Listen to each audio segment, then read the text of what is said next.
Bonjour à tous, récapitulatif des actualités boursières de la semaine du 9 au 13 mars et on a eu une semaine baissière, alors légèrement baissière, hein, c'est pas encore le crack de l'année, moins 1% sur le CAC 40.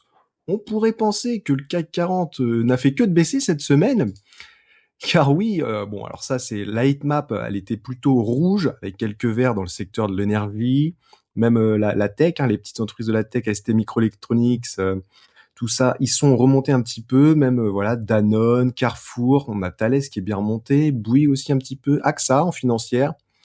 Mais au final, il y a eu 4 jours de baisse sur 5. Donc on a l'impression que ça a baissé toute la semaine, mais la journée de mardi à plus 1,79%, au final, compense bien toute cette semaine. Et donc on a une semaine baissière de 1%. Voilà, pour le CAC 40, hein, une, c'est pas non plus terrible pour l'instant, bien sûr. Après, si on fait moins 1% toutes les semaines pendant 6 mois, voilà, ça a piqué un peu. Le SP500, lui, a baissé un petit peu plus, hein, de 1,6%. Bon, bah, c'est pareil, il y a eu une journée haussière, si on peut dire ça, parce que plus 0,8%, hein, c'est pas ça qui va changer grand-chose. Et derrière, ça a été vraiment très peu volatile, moins 0,2, 0,08. Voilà, il y a que jeudi, on a pris moins 1,5. Et hier, moins 0,6 sur le global. Mais voilà, on fait que moins 1,6 au global. Au niveau de la heatmap, la tech est quand même plutôt rouge, hein, surtout pour les grosses capitalisations. Amazon, Tesla aussi sont plutôt rouges, hein, même si c'est très léger, c'est moins de 1%.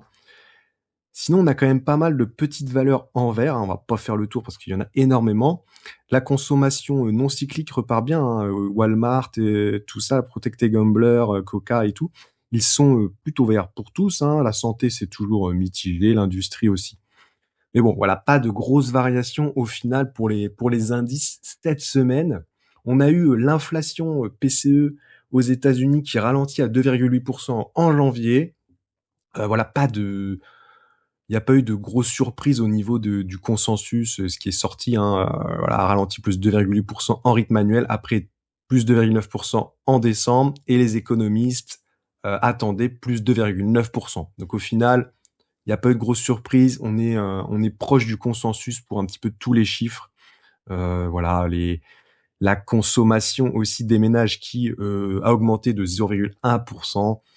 Les revenus des ménages ont quant à eux été avancé de 0,4% en janvier, légèrement moins que prévu, plus 0,5.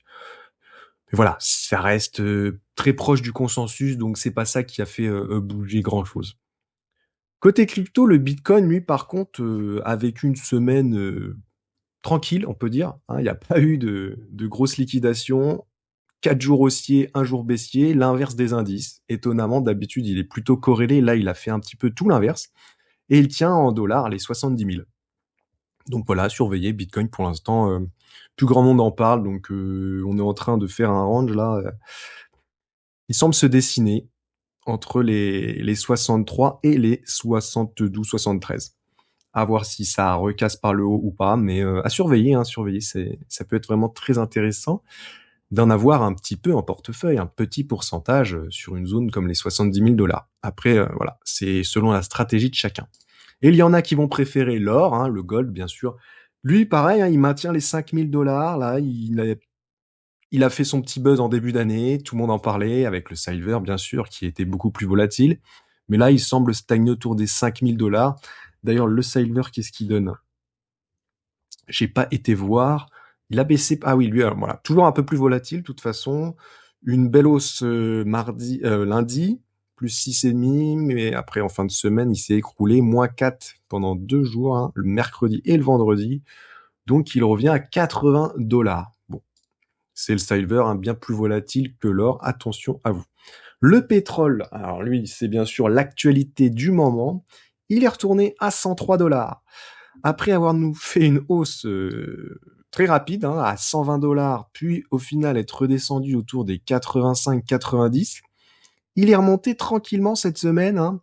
À part lundi où il a baissé, il a fait 4 jours en hausse, dont jeudi plus 8,6%. Ah oui, Trump qui nous dit la guerre est finie, mais c'est pas fini, machin. Comme quoi les marchés écoutent toujours quand même beaucoup Donald Trump, malgré qu'il y en a qui disent que plus personne l'écoute au niveau des marchés et tout ça, mais quand il a fait une annonce, ça a bien bougé quand même. Sur les indices, sur le pétrole et tout ça. Donc il est quand même encore très bien écouté. Donc faut quand même se méfier de ce qu'il dit. Mais bon, tant qu'on revient pas au niveau des 120 $ constants, on va dire, on est toujours à l'abri. Mais bon, on verra pas le pétrole, l'essence à 3 euros dans nos stations pour le moment en tout cas. Ne vous inquiétez pas, de ce côté-là, on en est encore assez loin. Au niveau des actions, on a eu Oracle. Oracle qui nous a fait une petite hausse là, la baisse semble terminée. Alors les analystes sont plutôt positifs dessus apparemment. Elle a fait plus 9% mercredi. Bon, à voir ce que ça va donner hein, pour le premier éditeur mondial de logiciels.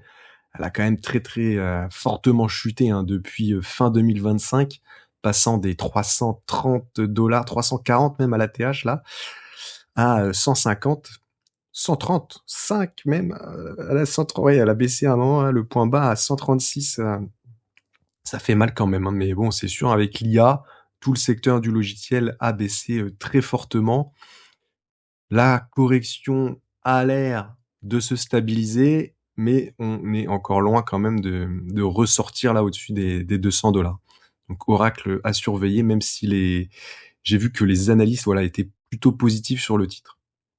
Euh, Voilà, le consensus des analystes. Alors, il faut se méfier du consensus des analystes, hein. Attention, hein. Attention, attention. Ça veut, ça veut tout et rien dire, hein. Mais voilà, là, ils sont beaucoup plus niveau de l'achat, hein. Si on regarde, voilà, il y a 27 qui sont pour acheter, 7 accumulés, 8 conservés. Il y en a que un à vendre et un sans opinion. Mais il faut vraiment se méfier de tous ces avis d'analystes qui suivent un petit peu le vent. Côté français, Saint-Gobain, alors si vous avez vu sur X, c'est une action que j'ai fait rentrer dans mon PEA, là, j'ai acheté en 2 fois, donc 71 euros, c'était une bonne fenêtre de tir pour moi. Je vais la garder à long terme, je ne fais pas du trading court terme sur cette action, donc je l'ai acheté pour vraiment garder à long terme. Voilà, j'en ai pris un petit peu sur mon PEA. Je trouve que c'est une action on ne parle pas assez, mais voilà, c'est une action qui fait aussi son chiffre d'affaires partout dans le monde, hein. Europe, Sud, Moyen-Orient, Afrique, 33%. L'Europe du Nord, 28%. Amérique, 27%. Et Asie-Pacifique, 11%. Voilà. C'est pas si mal hein, pour une entreprise française. On pourrait penser qu'elle fait tout son chiffre en France, mais non.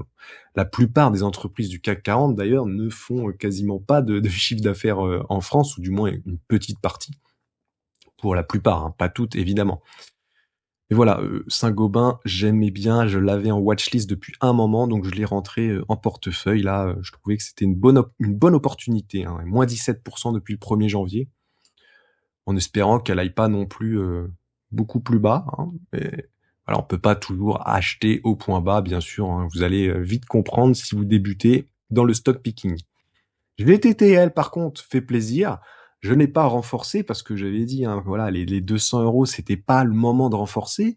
Mais elle a touché les 200 euros. Elle semble stagner maintenant juste en dessous des 200 euros. Mais sinon, elle fait encore des rentrées de commandes, hein. J'ai vu ça, là, décroche une commande de cuve pour un nouveau méthanier. Encore et encore, hein. Voilà, le méthanier sera construit par le chantier naval HD Hyundai. Donc, nickel, hein, la livraison du navire est prévue au deuxième trimestre 2028. Ils ont un carnet de commandes qui est plein de toute façon hein, jusqu'à 2028, donc c'est vraiment ma petite pépite, on va dire, du PEA, plus de 26% depuis le 1er janvier. Total Energy, elle, bien sûr, tout le monde en parle en ce moment parce qu'elle ne baisse pas. C'est une des seules actions qui résiste, hein, logique. Hein. Elle avait fait un ATH à 73 euros, on en avait parlé. Elle a rebaissé hein, quand même autour des 66 sur cette un petit peu rumeur de fin de guerre ou que Total allait perdre un petit peu de bénéfices. Eh bien non, elle remonte et on atteint les 72 euros à surveiller du coup si elle va passer les 73. Est-ce qu'elle va exploser à la hausse ou qu'elle va nous refaire une petite touchette et redescendre encore sur les 66 ou les 60? Ce qui pourrait être une autre opportunité à 60 euros. Alors attention, hein, j'en vois beaucoup qui disent oui, je vais vendre et tout pour acheter plus bas. C'est le risque, hein, vous voulez jouer au trader, c'est le risque qu'elle ne redescende pas autour des 55-60. Peut-être qu'elle ira, peut-être qu'elle ira pas. Si vous prenez ce risque, gare à vous de jouer au trader. Ne venez pas après dire qu'on ne vous aura pas prévenu, mais Total peut très bien monter à 80-90 euros dans les semaines qui viennent.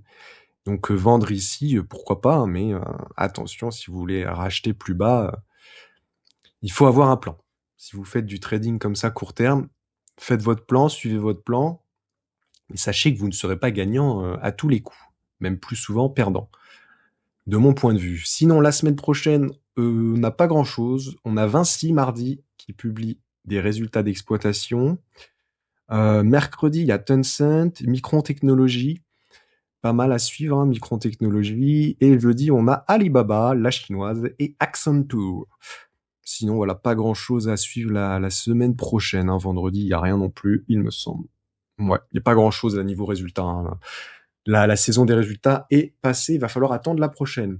Mais voilà un petit peu pour le récap de la semaine. N'hésitez pas à vous abonner, ça fait plaisir, et à lâcher un petit like, ça fait plaisir aussi. Je vous dis à la semaine prochaine. Ciao tout le monde.